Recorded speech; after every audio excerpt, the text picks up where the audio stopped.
একরামুল হক একরাম ভাই এবং মুবারক হোসেন কাঞ্চন ভাইয়ের যে সম্পত্তি বক্তব্য দিয়েছেন, আমি এই বক্তব্যের তীব্র নিন্দা ও প্রতিবাদ জানাচ্ছি।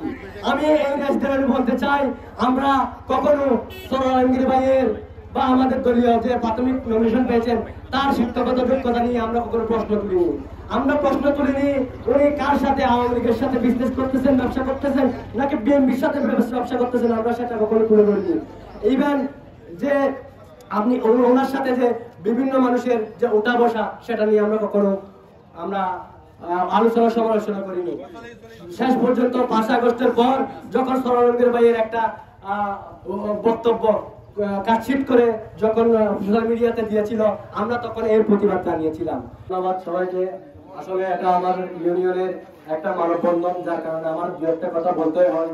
প্রথমত হচ্ছে যে অনেকেই বলে থাকেন যে আমরা মানববন্ধন কিংবা যে বিষয়টা নিয়ে আসছি এটা দল বিরোধী একটা কর্মসূচি।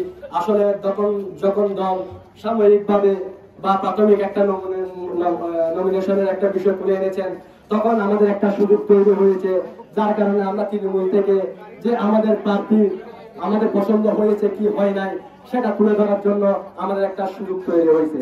আর একটা বিষয়, আমাদের দুঃসময়ের অনেক নেতা আছে, গনি ভাই আছেন, বাহার ভাই আছেন, সরাউদ্দিন ভাই আছেন, সরল আলমগীর ভাই আছেন, কুশের জামিল ভাই আছেন, জনাব বাহার ভাই আছেন, কিন্তু সবাইকে আমরা কাউকে ভুলার কোনো সুযোগ নাই। কিন্তু এখন এই প্রেক্ষাপটে 2018 সালের শেষ নির্বাচনে চট্টগ্রামের মধ্যে শুধুমাত্র একজন প্রার্থী আওয়ামী লীগ কর্তৃক হামলা ও মামলার শিকার হয়েছিল। বিশেষ করে দলীয় প্রার্থী, বিএনপির দলীয় প্রার্থী, এবং চট্টগ্রাম জেলার মধ্যে দ্বিতীয় সর্বোচ্চ ভোট দলীয় প্রার্থী হিসেবে কর্নেল আজিমুল্লাহ বাহার ভাই পেয়েছেন। এবং সম্প্রতি যে উপজেলা কমিটিগুলো দেওয়া হয়েছিল, কর্নেল আজিমুল্লাহ বাহার ভাই যে দৃষ্টান্ত রেখেছেন সেটা অন্য কেউ দেখাতে পারেননি, যার কারণে তৃণমূলের সাথে একটা বাহার ভাইয়ের একটা নিবিড় একটা সুদীর্ঘ সম্পর্ক তৈরি হয়েছে। বিদায় আজকে তৃণমূলের নেতৃবৃন্দরাই ওনাদের যে মতবাদ ওটা প্রকাশ করার জন্য আজকে এই মানববন্ধন। আমি সম্প্রতি দু একটা বক্তব্য বলতে চাই। আমাদের একরামুল হক একরাম ভাই এবং মুবারক হোসেন কাঞ্চন ভাইয়ের যে সম্পত্তি বক্তব্য দিয়েছেন, আমি এই বক্তব্যের তীব্র নিন্দা ও প্রতিবাদ জানাচ্ছি। আমি এই রেস্টুরেন্টে বলতে চাই, আমরা কখনো সরল আলমগীর ভাইয়ের বা আমাদের দলীয় যে প্রাথমিক নমিনেশন পেয়েছেন তার শিক্ষাগত যোগ্যতা নিয়ে আমরা কখনো প্রশ্ন তুলিনি। আমরা প্রশ্ন তুলিনি উনি কার সাথে, আওয়ামী লীগের সাথে বিজনেস করতেছেন, ব্যবসা করতেছেন, নাকি বিএনপির সাথে ব্যবসা করতেছেন, আমরা সেটা কখনো তুলে ধরিনি।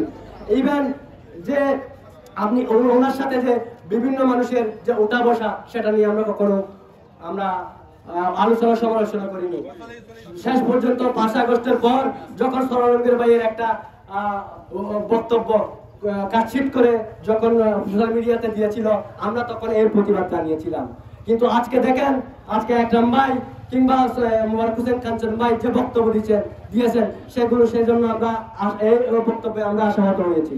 আমি অবশ্যই আপনাদের অনুরোধ রাখবো, যেসব দলীয় নেতা কর্মীরা আছেন আপনারা শান্ত শিষ্ট গুছানো বক্তব্য রাখবেন, যাতে জনাব কর্নেল আজিমুল্লাহ বাহার ভাই 7 নভেম্বর ওনার সাংবাদিক কনফারেন্সে বলেছেন, যাকে চূড়ান্ত নমিনেশন দেওয়া হোক তার সাথে বাংলাদেশ জাতীয়বাদী দল ঐক্যবদ্ধ হয়ে নির্বাচনের মাঠে কাজ করবে।